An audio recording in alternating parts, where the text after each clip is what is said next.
I caught my son buying pills from a stranger at midnight and his explanation shattered my world completely.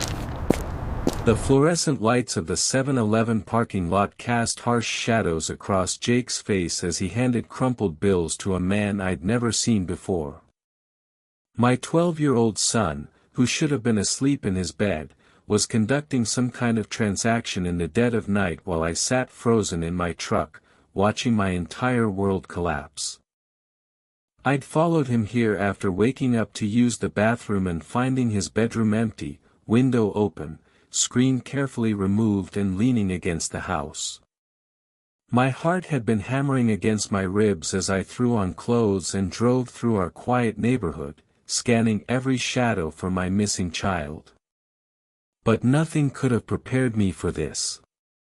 Jake took a small bottle from the stranger's hand, shook it once, then shoved it deep into his jacket pocket. The man disappeared into the darkness, and my son started walking back toward home like this was just another Tuesday night. I sat in my truck for 3 more minutes, my hands gripping the steering wheel so tight my knuckles went white. This couldn't be happening. Not to Jake. Not to us. We'd been through hell together for the past 18 months, but I thought we were okay. I thought I was enough. When Jake climbed back through his bedroom window, I was waiting for him. The look on his face when he saw me sitting on his bed will haunt me forever. Pure terror, followed by resignation, followed by something that looked almost like relief. He stood there in his sneakers and jacket, the bottle still hidden in his pocket, and for a moment we just stared at each other. "Empty it out," I said quietly, nodding toward his pocket. My voice sounded calm, but inside I was screaming. Jake's shoulders slumped.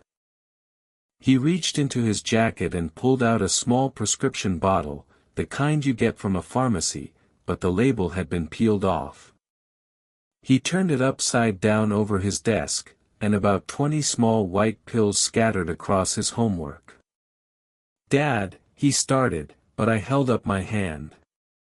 "Sit down," I said. Jake perched on the edge of his desk chair, as far from me as he could get while still being in the same room. The pills lay between us like evidence of everything I'd failed to notice, everything I'd gotten wrong.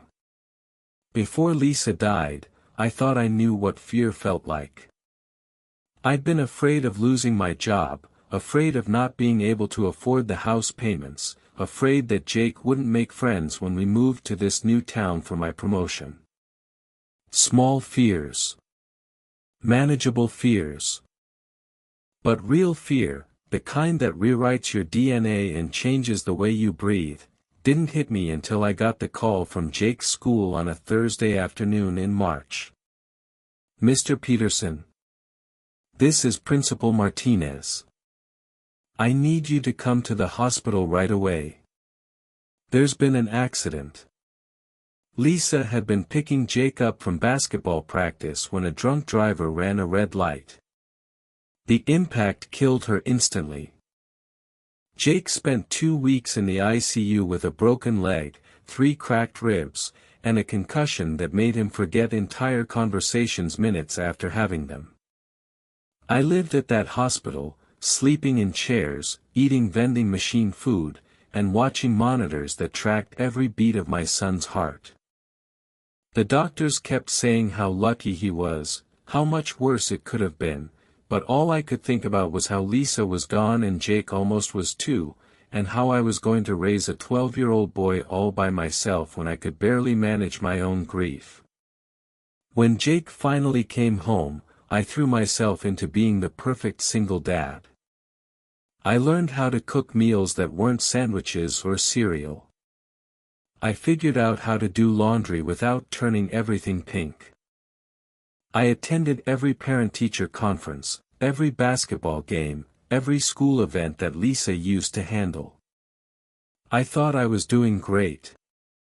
Jake's grades stayed decent, he seemed to be healing physically, and he never complained about the frozen dinners or the fact that I had no idea how to help him with algebra. I convinced myself we were both adjusting well. I was completely wrong. "How long?" I asked Jake, staring at the pills scattered across his desk. "How long have you been buying drugs?" "They're not drugs, Dad," he said quickly. Not the bad kind." "Jake." My voice carried a warning that made him flinch. 6 weeks, he admitted quietly. "But it's not what you think." 6 weeks. While I'd been congratulating myself on keeping our lives together, my 12-year-old had been sneaking out in the middle of the night to buy pills from strangers in parking lots. "What are they?" I asked, though I wasn't sure I wanted to know the answer. Jake picked up one of the pills, rolling it between his fingers. "They're sleeping pills. Just over-the-counter stuff, but stronger than what they sell in regular stores." Sleeping pills. My mind raced through the implications. "Why do you need sleeping pills, Jake?" He looked at me like I'd asked him why he needed air to breathe. "Because I can't sleep, Dad. I haven't really slept since the accident." The words hit me like a physical blow. 18 months. Jake hadn't been sleeping for 18 months, and I hadn't noticed. What kind of father was I? "I have nightmares every night," he continued, his voice getting smaller. "About the crash. About Mom dying. About you dying too. Sometimes I wake up and I can't remember where I am, or I think I'm still in the hospital. And when I don't sleep, I can't think straight at school, and everything feels wrong." My throat felt like it was closing up. "Why didn't you tell me?" Jake laughed, but there was no humor in it. "When, Dad? When would I tell you? You leave for work before I wake up, and you don't get home until after dinner. When you are home, you're either doing laundry or paying bills or fixing something around the house. You're always busy." "But I was busy taking care of us," I protested. "I was busy trying to keep everything together."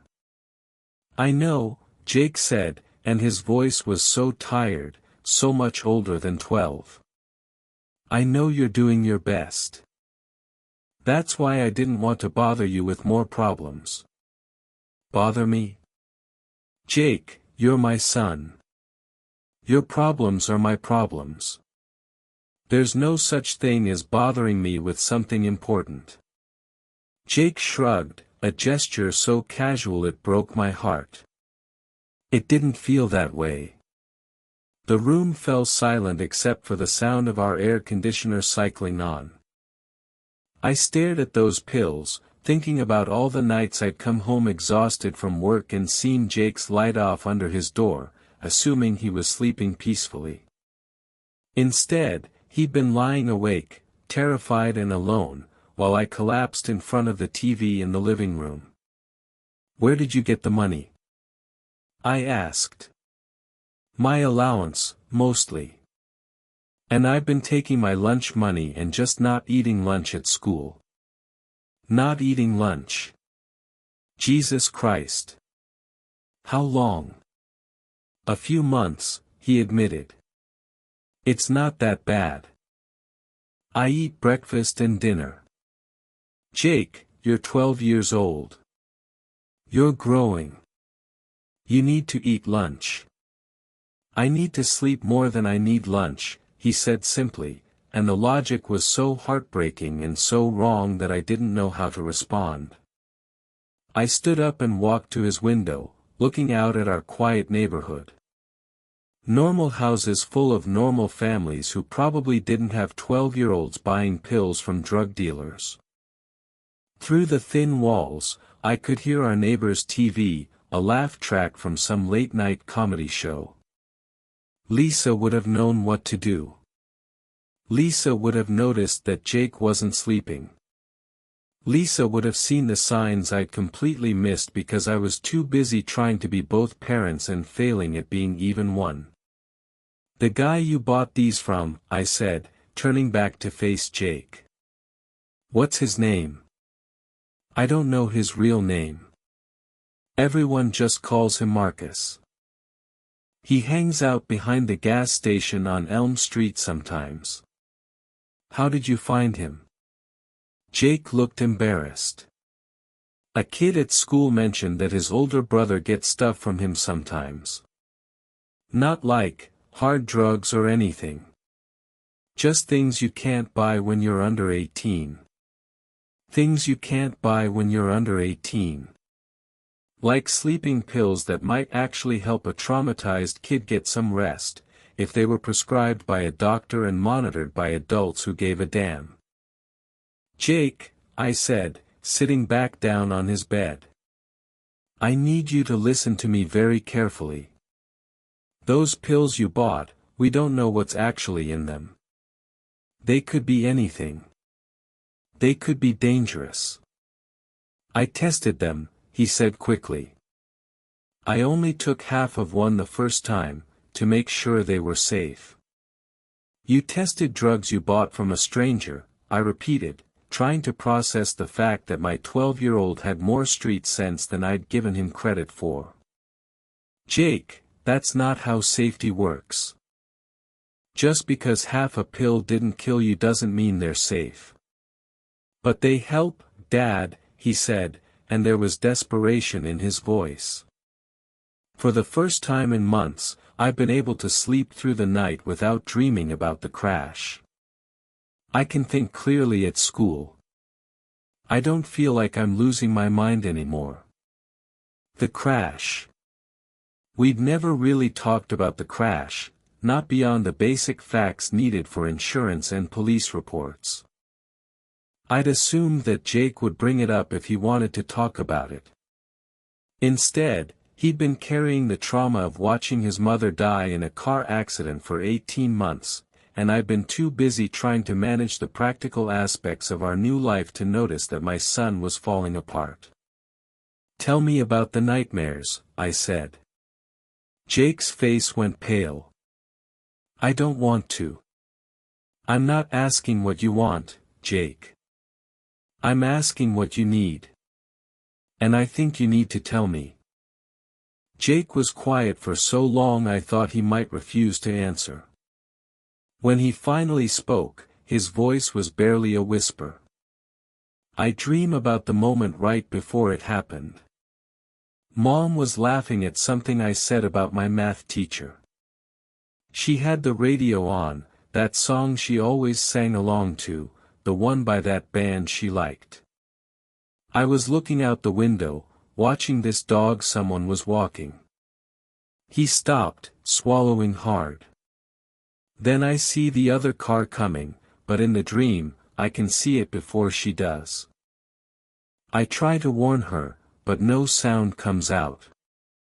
I try to grab the wheel, but my arms won't move.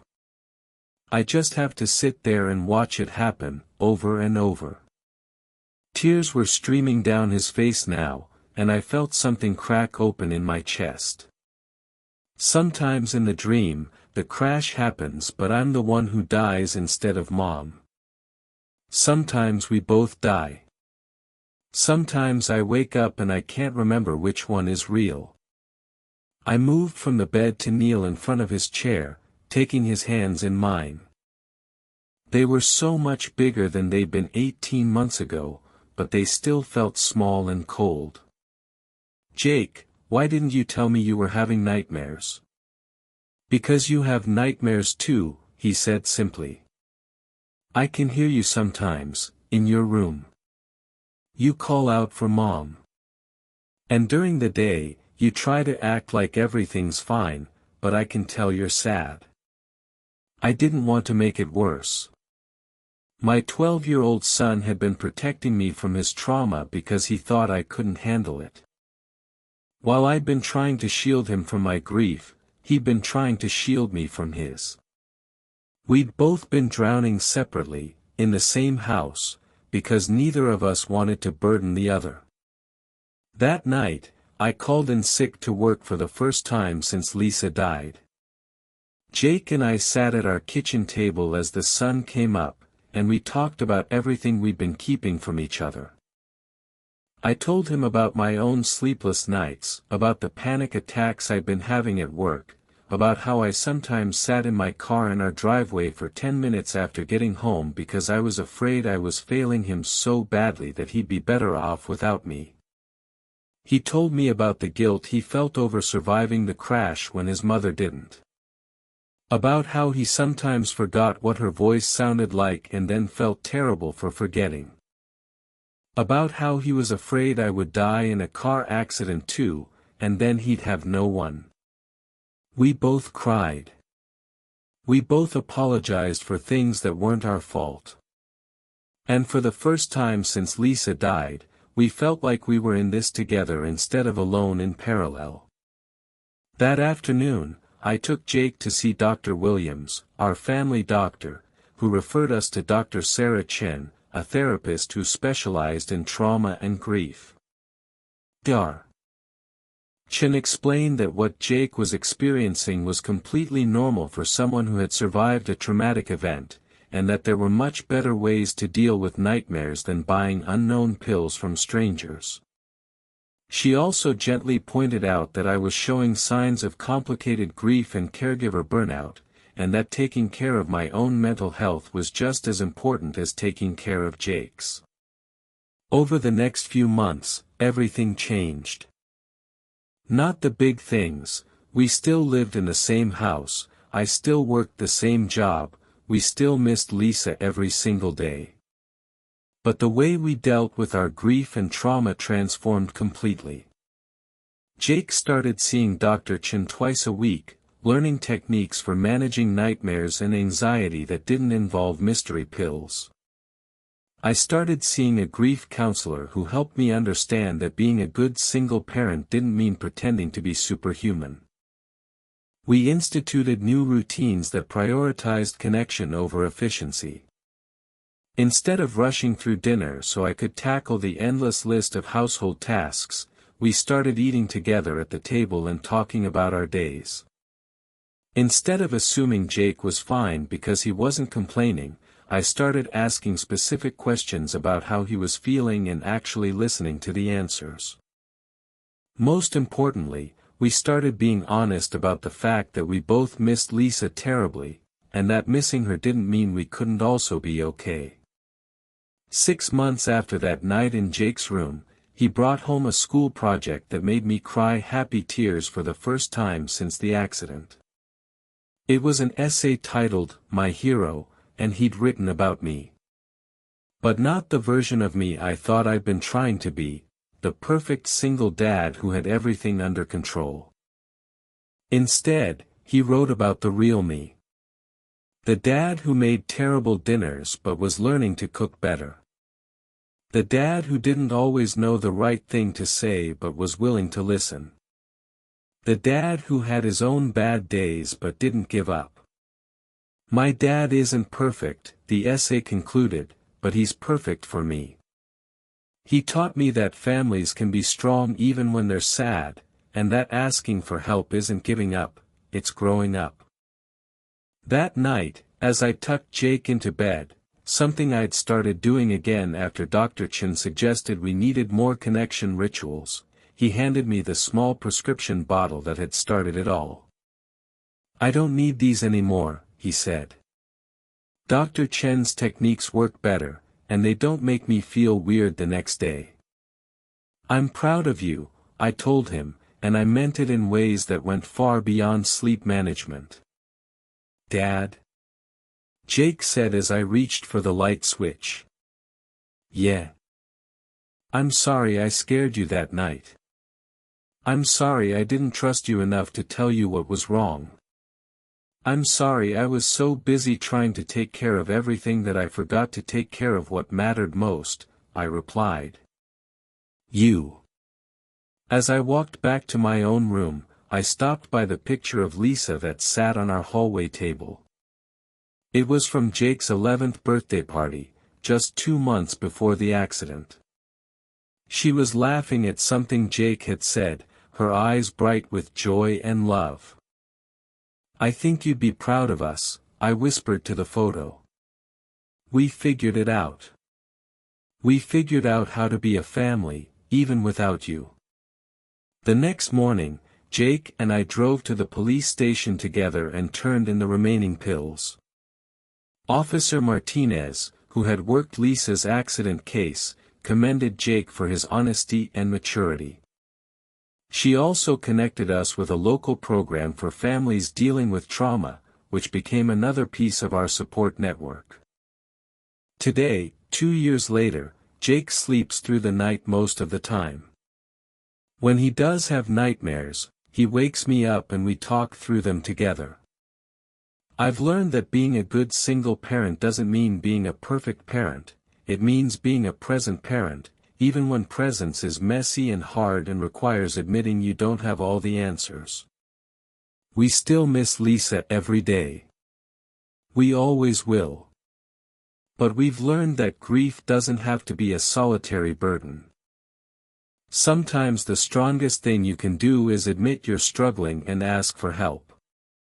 Sometimes love means letting someone see your worst moments and trusting them to stay anyway. Jake taught me that on a night when I found him buying pills from a stranger, when I thought I was witnessing my biggest failure as a father. Instead, I was witnessing the beginning of our real relationship, one built on honesty instead of protection, on trust instead of fear, on the understanding that families don't have to be perfect to be whole.